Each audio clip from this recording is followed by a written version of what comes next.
Would you press into the divine presence that is here, that is with us in every moment of every single day, if we just turn our awareness to it?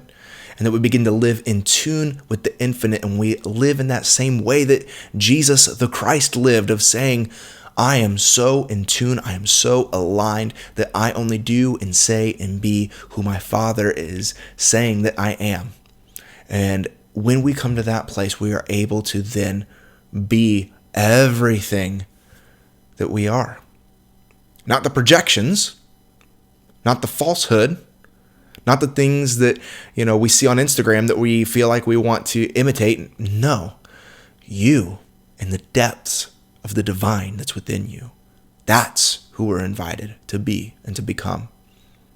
We are invited to awaken the Christ within us so that we can even do greater things. Jesus says that you will do the things that I have done and even do greater things. The only way that that's going to happen is if you live like Jesus lived, aligning yourself to do what the Father is doing. Once again, if Father doesn't work for you, I'm not sold that has to be that. That's just ancient Near East Hebrew language, friends, so that Jesus used. So you can only see what the Father, the Mother, what ultimate reality, what the all, what spirit, what ultimate intelligence, what beauty, ultimately manifesting in through us, all of it, whatever language you want to use to it. I don't know what sort of flowery language you'd like to use, but we have to pattern ourselves in that same way of being unified and union, ridding ourselves of flesh, filling ourselves with spirit, getting rid of the ego, seeing the ego die, and walking into the true self, into the invitation of a life that is far greater, far more expansive, far more beautiful and excellent than we could ever imagine on our own.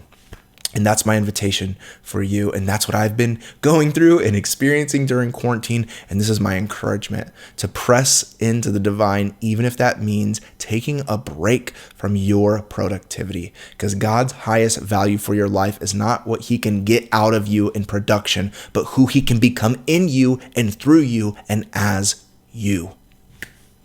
That is the beauty, the mystery, the purpose and reason and vision for my life, for your life, for our life, for the impact of the world.